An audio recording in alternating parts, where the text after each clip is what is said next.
So, hello guys, welcome back. Today we will be dealing with two questions from the IIT Bombay mock test paper. Basically, two questions because I don't know if this is exactly called IIT Bombay mock test paper for maths. Maybe it has some other name, I could be wrong. But I found this file somewhere as IIT Bombay mock test paper. It's also available on their website, and anyways, I will try to attach the PDF in the description. So, if you guys want to solve, you can. So basically these are really good questions, so I guess, and also long for solving. So I guess this will be two videos for solving each question, and I mean two questions per video. Okay. So I request you guys to be patient. I will try to bring more questions from test series as well, and I will also continue this IIT Bombay mock test series, and I will try to solve the questions. I'm still doing them. So basically what we will do is we will try to solve the first two questions of this paper today. And these are really good questions on like really basics. Okay, basics of each chapter. There is nothing like very complex to be dealt with, but still I would request you guys to try out all these questions once by yourself and then only look at the solution. So I will wait for a few minutes. You can pause and try out. So okay, I'm starting off now. So basically this is the first question, and we have integral 0 to 1 ln of x by 1 minus x squared dx and integral 0 to 1 ln of x into ln of 1 minus x dx. Now this is something which, if you have done a lot of questions on integration by parts, you will get a like very good hint that this is integration by parts. But these questions are like, my honest reaction was I haven't seen it before. Okay, so there was, I had a pretty tedious time solving this. Anyways, so let's start off. So basically our first integral, I will write this as I1. This is your integral 0 to 1 ln x by 1 minus x squared dx. So basically what we will do is, we can't like do a by parts on 1 minus x square and ln x. This is looking not good. So what I will do is to bring this into a simpler form. I hope you guys know this. This is like an infinite GP sum. Like I will write this as a sigma n equals to 0 to infinity, and this is x to the power 2n. Here please note that mod x is less than 1. I will put a for symbol also. So basically I have just written it in a reverse order. If you do the summation like x power 0 plus x square plus x power 4 up till infinity, it will come as a by 1 minus r. So first term is 1 divided x power 0 or 1 divided by 1 minus r, and the common ratio is x squared. So I guess this is pretty understandable.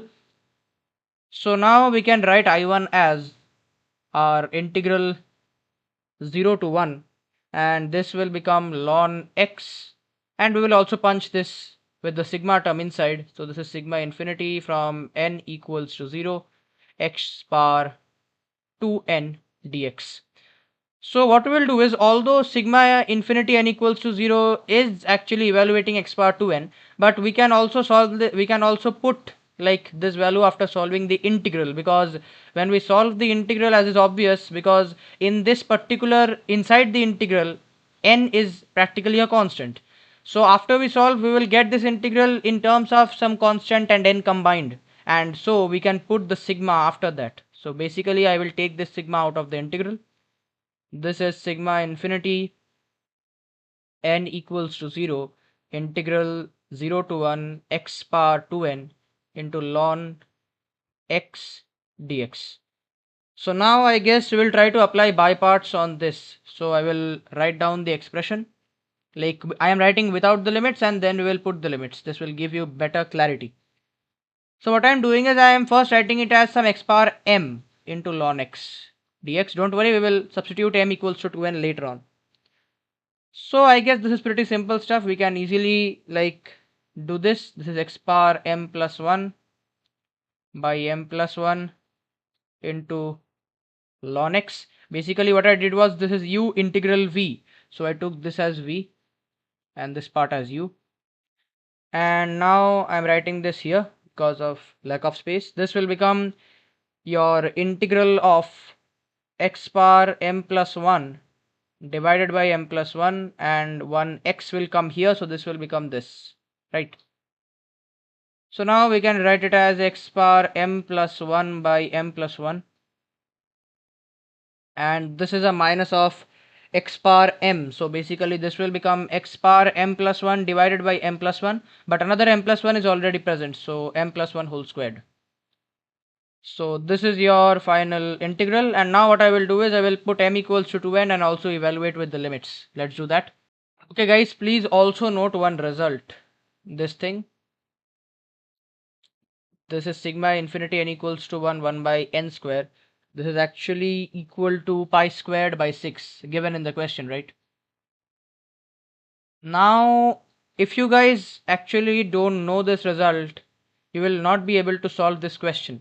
This is actually a very special result in mathematics. I don't quite remember if this is included inside our JEE syllabus or not. This is actually known as the Basel sum. Okay, if you want to know the name, this expression is called Basel sum. Although we can't actually say that this syllabus is out of, like, I mean this question is out of syllabus because the expression is given to us, okay, and this will be used multiple times to evaluate this particular integral. So if you guys want the proof to this, how this is coming, I guess I will do it at the end of this question. After solving the complete question, I will do the proof also for you guys for this particular thing. And otherwise, I guess you should remember this because this is known as Basel sum. I will write the name. This is called Basel sum. So I guess you guys should remember this. This is a very important result in mathematics, and like God knows when and whenever you will be encountered by such things in JEE Advanced, because this is a very relevant question. Okay, if you guys didn't know this result, then there could be a probability that this is out of syllabus, but they have directly given you the result. So you can't say that this is practically out of syllabus. Okay, now I will proceed with the question. So basically, if we write this as integral x to the power 2n ln x dx from 0 to 1, I guess this part you guys can evaluate. I am leaving it to you guys, or I will say only if you do 1 by m plus 1, and this term will actually not remain, okay? If you put the limits, this term will actually get cancelled. You will basically have minus 1 by, we put in place of m 2n, so 2n plus 1 whole square. It's directly coming from this part. If you want, you can evaluate also, okay? So now I guess we have our result. Although this is not the final result, a lot of manipulation is also involved. So basically, this thing was actually our ln x by 1 minus x square, right? And please also don't forget there is a sigma here. Forgot to write. There is a sigma here.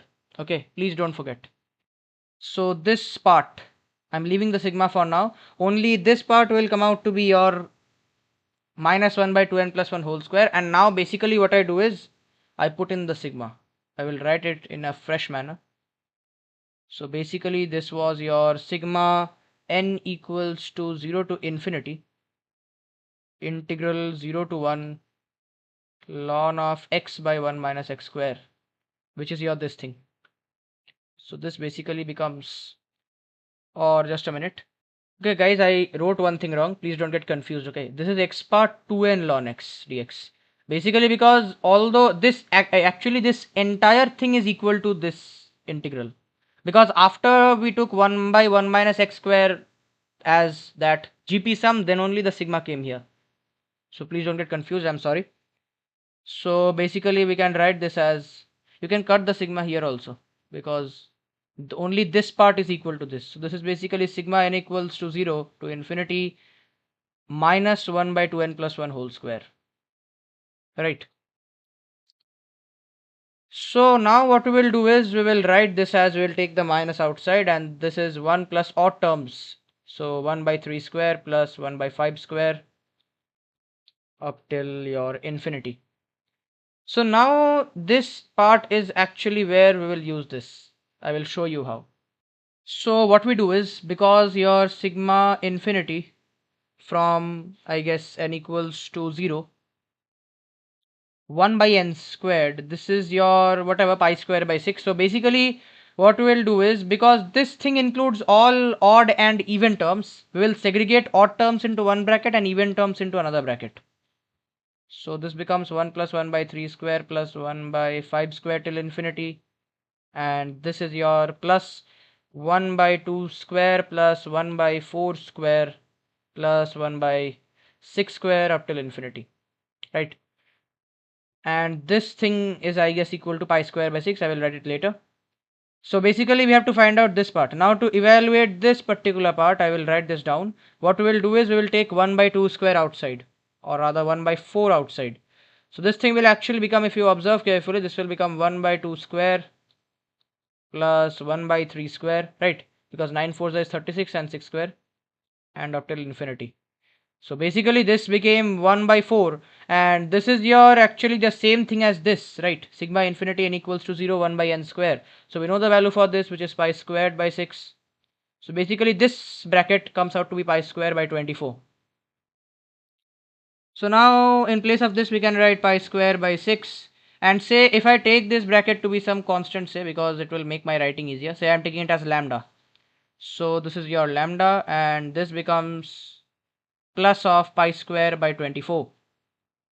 So basically we get lambda as pi square by 6 minus pi square by 24. Now this would become 6, 4 and 24 is a 1 if we take the LCM. So this is basically 3 pi squared by 24, which is pi squared by 8. So now I guess we have the result. But for our result, okay, minus sign is already there. So we'll directly put pi squared by 8 now, and I will solve. So basically our this whole thing with the sigma was our final integral, which is integral 0 to 1 ln of x by 1 minus x squared. So the dx. So this came out to be as minus we had taken outside and pi square by 8. So minus pi square by 8 will be the result for this integral. And I guess this was given out to be your minus pi square by lambda or something like that. So lambda will be 8. Now this integral is solved. We will now move on to the second integral, where also we would be requiring this particular thing, the Basel sum. I will show you how. Let's do this. So basically our second integral is your integral 0 to 1 ln x into ln of 1 minus x dx.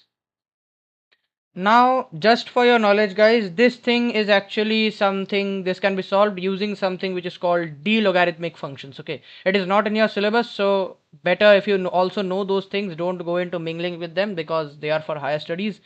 So I guess don't use d-logarithmic here. We will do it using the normal series expansion that we have in our JE syllabus, and the question will be done. So I will show you that. Basically we will write this as integral of 0 to 1. Now we don't have any expansion series for ln x, but we do have an expansion series for ln of 1 minus x, which we can basically write as, so this I guess can be written as minus of sigma from n equals to 1 to infinity x power n by n. I hope you guys remember this, or if you don't understand, I will write it out. Basically our ln of 1 minus x, basically we have it for ln of 1 plus x, but for 1 minus x, actually if you remember, all the terms have a negative sign assigned. So this becomes your minus of x minus x square by 2 minus of x cube by 3 dot dot dot till infinity. I hope you remember this. So basically all we did was writing this, and now we will do the same thing as we did in the previous integral. We will take the sigma outside because n is a constant inside this integral. So basically this becomes minus sigma n equals to 1 from to infinity, I'm sorry, and this is integral 0 to 1. Also what we can do is we can take 1 by n outside because it has no use here, and inside we have x power of n ln x dx. So you can see basically both of this integral and the thing we used solved using x power m at the top are basically very similar. So if you guys don't mind, I will just write out directly the result, because x power m ln x I have already solved at the top. You can, or I will show you guys the result once if you want. Wait. So here was the result we had found. This is basically exactly the same, only in place of m we have n, and after you find this will become x power n plus 1 by n plus 1 minus x power n plus 1 divided by n plus 1 whole squared, and after that you have to just substitute 0 to 1. Okay. So I'm directly doing this. I hope you guys can do this. The calculation part, I am writing the value out. So basically, if you calculate this, this will come out to be your infinity sigma, sorry, sigma from n equals to 1 to infinity. And if you guys remember, we had a minus sign in that result, right? It came out to be, the last one was minus 1 by 2n plus 1 whole square. So basically, we will have n plus 1 whole square in the denominator, and now we have a minus here also. So the minus and minus will become plus, and this thing will become 1 by n into n plus 1 whole square, right? So what we can do is, now from here we will do a very crucial step. We can't actually simplify this using some series or something. So here is where actually Basel sum will come into play. What I will do is, you don't need any like to find out anything using partial fractions or something. I will directly like cleverly write this out as 1 by n minus 1 by n plus 1 and minus 1 by n plus 1 whole squared. So if you guys see, this part can be actually solved using Basel sum, right? Although it was Basel sum is from sigma n equals to 0 to infinity, but if we do small substitution, we can change the variables to what we require in this particular thing. We can solve this using Basel sum. And if you observe this part is actually a telescopic series, right? The terms will get cancelled. So I will basically write this out. This is sigma infinity n equals to 1. I am segregating them into two different brackets. So this is 1 by n divided by 1 by n plus 1. And we have sigma from n equals to 1 to infinity. This thing is your 1 by n plus 1 whole squared. So now if you observe, I will like, if we put the values, this will come out to be your 1 minus half and plus half. So basically, if you guys know this, if the second term starts cancelling from the first pair, so basically in the last pair the last term will remain. So basically this will become your 1 minus 1 by n plus 1. Now if you guys can need to like, this is from infinity, so you guys might say I can put a limit n tends to infinity here. You can do that, but this will eventually come out to 1, although I am doing it for you guys. And now we can write this thing as sigma. What I will do is, I will, in place of n, I am taking one k, which is equal to 2 to infinity, and this thing is your 1 by k square. I basically transformed it into the Basel sum. So now I will evaluate this further. So if we evaluate this particular thing, this is your n plus 1 minus 1. So n divided by n plus 1. Now limit n tends to infinity. If we divide both numerator and denominator with n, so basically this result will come out to be 1.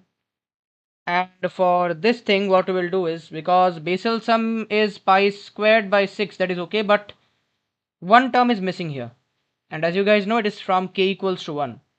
So basically from this particular thing, we have to subtract 1. I hope you guys understand. So this will become 1 minus pi square by 6 plus 1, which is basically 2 minus pi square by 6.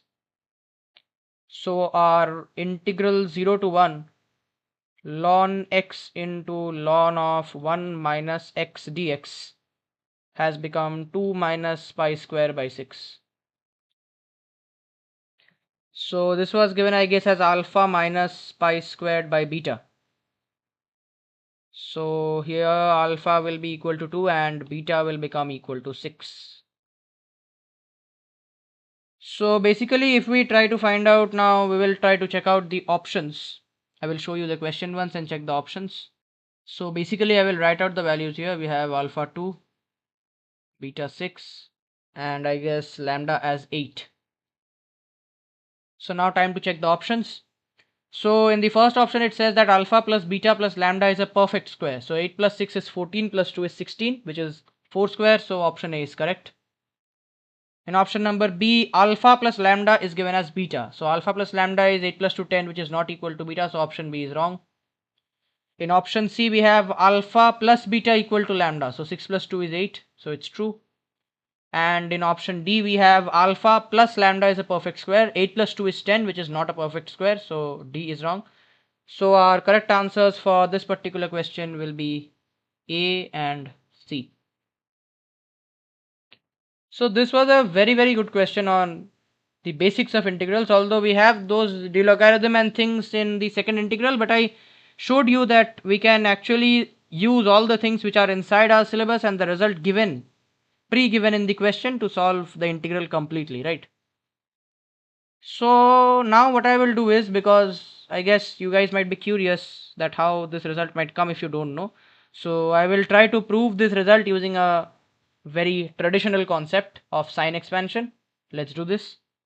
So basically to prove this particular thing, we have a lot of processes out there, like we can do Fourier sum and all, but Fourier sum and all those, they are complex integral equations and I guess out of the scope of JEE syllabus. So what I will do is I will use a very interesting method. I will only use the expansion of sin x, and just using the concept of factors I will prove that this expansion is true. So basically our result expression was sigma n equals to 1 to infinity 1 by n square, and we have to prove this to be equal to pi square by 6. Right. So what I will do is first I will write out the expansion for sin x. So basically this is x minus x cube by 3 factorial plus x power 5 by 5 factorial, and this is up till infinity. So now what I do is, as you guys know that sin x is basically 0 at x equal to plus minus pi, plus minus 2 pi, plus minus 3 pi, and so on. So what I will do is I will try to write out sin x. As you know that if we have a particular polynomial and say its roots are alpha 1, alpha 2, alpha 3 and so on, then we can write it as some constant small a times x minus alpha 1 into x minus alpha 2 into x minus alpha 3. So basically I will do the same thing here. What I will do is I will write this as your, also remember x equal to 0 is also a root. Okay, I forgot. So basically we can write this as a product of all these factors, right? So basically we can write sin x as x minus 0 into x minus pi, or x plus pi I will write first, then x minus pi, then x plus 2 pi, x minus 2 pi, and so on. This will go till infinity. So what I will do is, x is pretty unnecessary here, so I will bring it down. This becomes sin x by x, and now as you can see these are perfect squares, right? A plus b into a minus b. So x squared minus pi squared. This is your x squared minus 4 pi squared. Next if term, if you want to know, it will be x square minus 9 pi square, and this will go till infinity. So now what I will do is I will try to like convert this into some form like 1 minus something. Okay, you will pretty easily know why after a while. So what I will do is I will divide like pairwise, say if we consider these two expressions. Okay. Or what you can do is you can do the magic here also, but I guess this part is okay. So what I will do is I will take a minus common from each of them. So paired up, the minus and minus will become plus, and although it's still again till infinity, so basically we can say that it will become 1. Okay. Like I will pull out minus and minus from this, and pairwise they will become plus. You can treat it like that.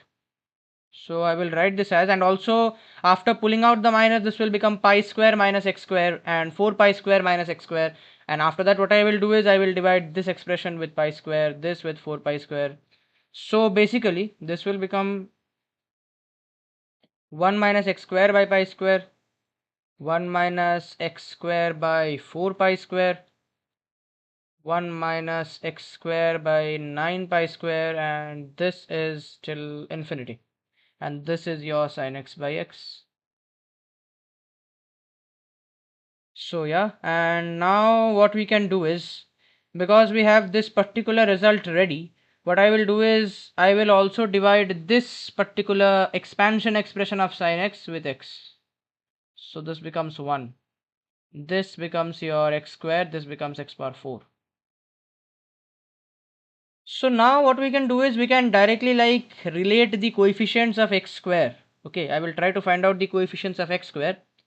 So I will put dots here, and this will basically come out to be minus 1 by pi square, minus 1 by 4 pi square, minus 1 by 9 pi square, So I'm taking the minus common out because we don't like need it inside. And this is your 1 by pi square plus 1 by 4 pi square. Or what we can do is, just a minute, I will better take minus 1 by pi square outside. That is better. So minus 1 by pi square, and this thing inside is 1 plus 1 by 4 plus 1 by 9 till infinity. So basically this thing is nothing but minus 1 by pi square times the expression we actually need, which is sigma n equals to 1 to infinity 1 by n square. And now if you compare the coefficient of x square here, 3 factorial is 6. So basically this comes out to be your minus 1 by 6. So your minus and minus get cancelled, and if we transfer pi square to that side, this thing will become sigma infinity n equals to 1 by n square equal to pi square by 6. I guess this is okay. So this was basically a like simple way, although if you go for complex higher mathematics, you will understand that this proof is actually sort of not very rigorous. There are some contradictions to it also, you will learn it later, but it's actually good to do it using Fourier series. Okay, it's not in your syllabus, so please don't like mingle with that. I'm only writing the name. If you have interest, please don't mingle with this thing. This is pretty difficult and not in your JE syllabus. Okay, you actually we prove such expansions using Fourier series, but I guess this will be like, if you wanted to know the result, this is enough for you now. So I hope you like this, and now I will move on to the second question. So now we have our next question, and this question is based on really fundamental concepts. This question is like based only on the functions chapter 1 that we study, okay, and little bit of functional equations and nothing else, only properties of functions and everything. This question is like, if you want to describe this, I would say that this question is a perfect proof of the fact that using really basic concepts you can make really interesting and good questions, something of the sort. So if you don't know terms like cardinality and injective function, bijective functions and all that, then this question might be difficult for you, and after a stage you won't be able to like sort out the options.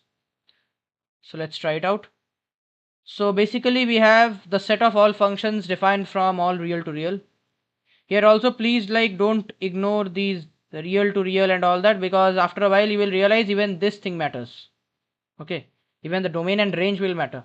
This is a very good question. Okay, so basically they have introduced this particular set as some capital F of RR. Now there is a function A which is defined from capital F of RR to your map from capital F of RR to 0 to 1, which is such that A of F equal to 1. Basically what they mean to say is that inside this function, if you put some function from this thing, then A of F will be equal to 1. So it's like something meant like that. And also it's not complete there. We also have something of the sort like this. There's a functional equation given, which is this thing. I will write it down. You can see from the question, I guess. Basically what they have tried to signify is, you can treat it like this: if this thing will imply this and this function will imply this, so something of that sort. And they have also provided us with a set S, which is all those f for which A of f equal to 1.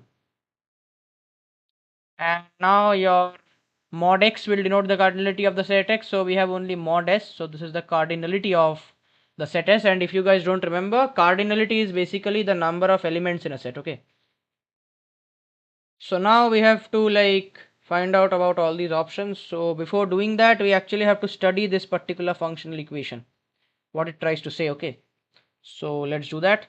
What I will do is I will bring out f of x to the left hand side and transfer this to the right hand side to bring x and y together.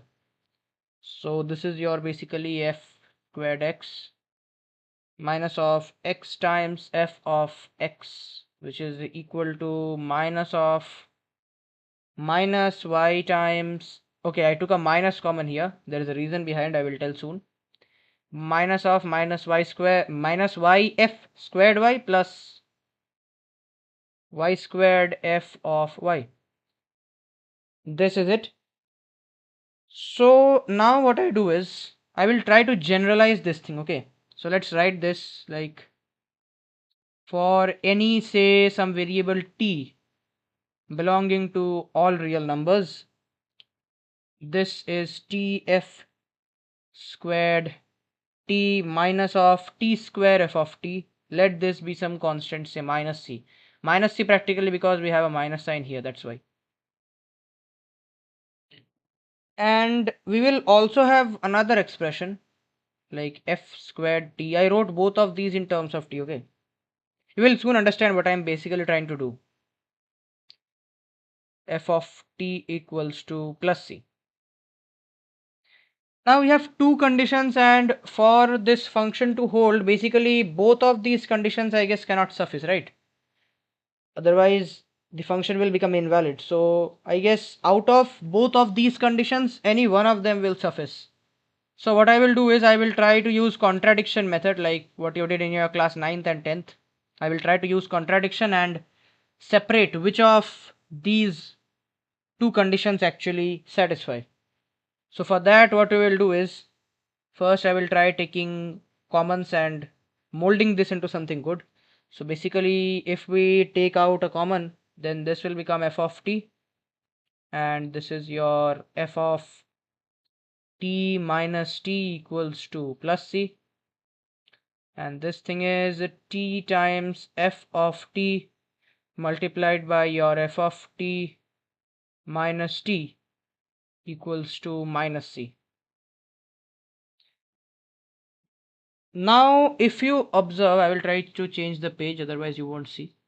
Now basically if you observe these two equations, we have a t here extra, right? Now if we put c as equivalent to 0, then I guess both of these equations will come equal, because at that time t won't like matter. T would be equal to some 0. But say if I take t to be some value like minus 1, in that case c won't be equal to 0, and this thing should be maintained for both. But I don't think this thing is maintained for this particular part, because if you put t as minus 1, the minus and minus will get cancelled, and then basically both of these equations would be same. So this condition, if we take, say, this condition as an example, this should hold for both the equations. But if we like substitute this, then after solving minus 1 and minus c, minus and minus get cancelled. So basically both of these equations are becoming same. That is, which is actually proof of the fact that this equation is not valid. We have to take this equation only, right? Because there is a contradiction here. I will write also if you want. There is sort of a contradiction here. So I guess our f of t times f of t minus t equal to, I'm taking it to be 0 now, because now we don't need the constant anymore. We have the functional equation itself. I mean the functional equation which will be, I guess, valid for this particular statement. So this is for all t belonging to real numbers, right? Because this has to hold for all t belonging to real numbers, but for t equal to minus 1, this one was failing. That's why I presumed that this one might be correct. So from here you will get either f of t is 0 or your f of t is t. These are the two conditions we have. So now I guess it's try to move on to the options. So we will manipulate the options one by one now. I will change the page. So basically our option A says that mod s will be 2. So let's find out if it is correct or not. So what I will do is, we had, I guess, that set was given to be some, I will check once what it was given to be. So it was given to be one f of r, right? So let's take two functions belonging to this, say f1x and f2x. And let's say we put f1x equal to 0 and f2x equals to x. Okay. So in these two, here we have x belonging to all real numbers, and let's say both of them satisfy. It obviously does, because This is what exactly matching with this, and this is valid for any x belonging to real. Now say if we take f of x, some f of x, we take it to be x if, basically what I am trying to do is I am trying to show that I will only try to find out just one small example which is contradicting this and basically prove that mod x is 2 or not 2. Let's find out. So f of x equal to x, say this is valid when x is belonging to all rational, and f of x is 0 if, or you can write when also, when x is not rational. So in this particular case you can see that it is not valid for all x, right? We can define a function like this. There is like no boundaries given, and because the subset is, I mean the superset, or superset would be a wrong term, you can say the complete universal set is real numbers, we can take this condition. There is like nothing wrong in that. So basically this is not satisfying, right? And in what do I say, in spite of these two functions remaining, I defined a function which can be defined in such a separate way that we can actually have two different domains of x dot belonging to q here and x belonging to q, which basically proves that if these are the two functions, say if our statement was correct, these could be the only two functions, but we can have more than that. As we can see from here, I have defined x separately and it is already like more than 2. So from here basically I guess our option A will be wrong. Mod s will be greater than, or you can, I will also put equal to, it can be, depends on the way how we define, right?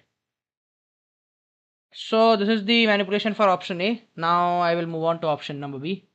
So this is what our option B says. It says that all those f of x where f of x equal to x, for which x belong, for x belonging to real number, all of these belong to the set S.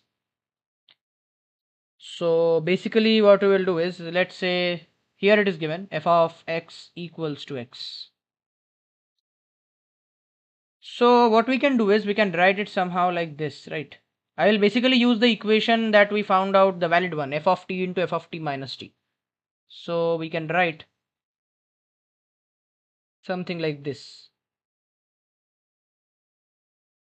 right?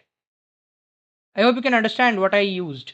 Basically, I used the result, I wrote it on the LHS, and because here f of x is equal to x, so I did x minus x and it came out to be 0, which is actually true because we have already found this expression to be valid, right? So yeah, I guess option B then it will be correct. All of them belong to S. So now let's go on to option number C. So in our option C, basically we have this thing. Now, if you don't know the meaning of this letter actually means there exists. Okay, this is a like short symbol or short form for there exists. So basically, this reads there exists C such that f of C is equal to 0 for all f belonging to S. So basically, what we will do is basically this tries to read something like this. We will have specific. I'm writing out statements. You guys might wonder why I'm writing out statements, but this is for your clear understanding. So specific sorry, it's not values, value C, such that for every f in S, our f of C is equivalent to 0. So let's say we take some f of 2. This f of 2 and the f of 2 I wrote here, they are different. Okay, I'm just taking random functions from the set. So let's say this is equal to x, and let's say for some constant c, this thing is equivalent to c, let's say. So now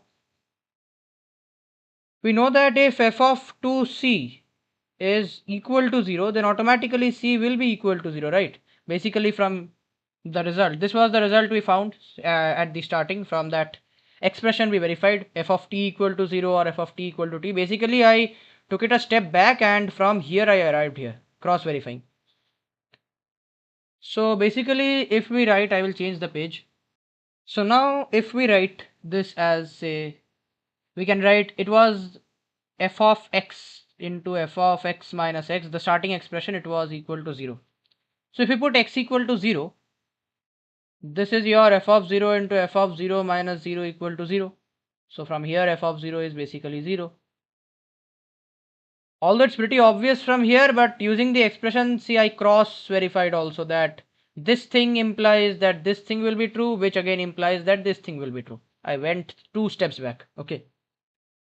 So if this thing satisfies, then I guess our option C will be very correct. Pretty obvious, right? So now we will move on to the option D. This is basically the most tedious one. It says that x plus f of x is equivalent to y plus f of y. Double implies that x equal to y for all f belonging to S. Now double implies sign means that if this thing is there, then this will mean this, and if this is present, then this will again mean this. So I guess the language is getting pretty complicated. So what we will do is I will try to simplify this. This complete long statement, this means that if we have, say, a function h of x, which is basically some x plus f of x, then this function will actually be injective. Like I said in the starting of the question, we will need injective, bijective, and all those concepts here. For, okay, I will write the for symbol only. For f belonging to S. So now what I will do is, let's take some f of 1, okay, f of 1 x. Say this is equal to 0. Then h of x will be x, right? Like you can regard this as h of x equal to x plus f of x. Now this f of x can multiply change all those sets in S. So let's say f1x is some function present in this set S. So h of x equal to x plus f1 of x. Now if f1 of x is 0, then h of x is x. Just perfectly injective. Now if we like find out f of 2x equivalent to x, so this is equivalent to x, then again h of x will be your x plus x2x. Okay, please note f of 1, f of 2, all these functions are belonging here to this set. I'm not taking anything outside. So this thing is also injective. So I will change the page, otherwise we will not have space. So basically these were simple examples. Now if we have to like prove this wrong, say I want to prove this wrong. So like if you remember you did in relations and functions, when you used to find equivalent functions, reflexive functions.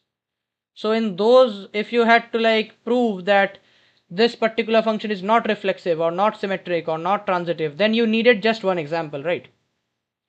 So basically what I will try to do is I will try to find out that one single example which will make this statement false. So let's do it. So I will take a very simple example. Say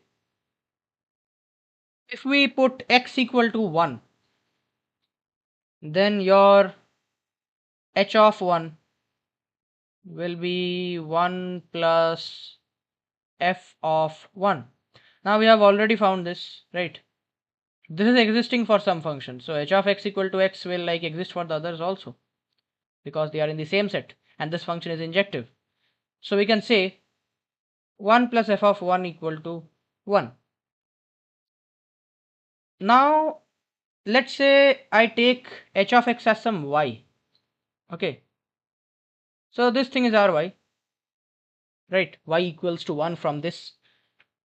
Now say if y is not equal to 1, I'm taking a condition, then your I am putting now here, this was y, I am now putting y in place of x into this function. Please don't get confused. Like you could ask me that I had taken the output value as y, now why I am putting this into the input of the function. I am basically just taking the variable. Okay, Like we used to do in inverse functions. When we are to find the inverse, we change y and x, something like that. So this is y equal to 1. Now I take y in the input. So y plus f of y will be like, I guess this will become 2y. I am using this now. We can use, right, because injective means we can apply them to all the functions inside S. So basically, if we manipulate this, so now what I will do is I will take a step reverse again. Basically, what we will do is I will put f of half. Okay, you will understand why I took half a while later. So now if we put f of half here, this is 1 plus f of half equivalent to 1. I'm using this result now. F of half equals to 1. Okay. So this comes out to be our f of half. Okay, this is half. I'm sorry. This is x and this is your h of x, which was 2x. So 2 into half is 1. So basically f of half comes out to be half. Now if we want to like, this is when y equals to half. Right. So from this particular part, what you can see is, if you guys observe carefully, for 1 plus f of 1 and for half plus f of half, we are basically getting two same things. How is that possible? Like both of them are same, right?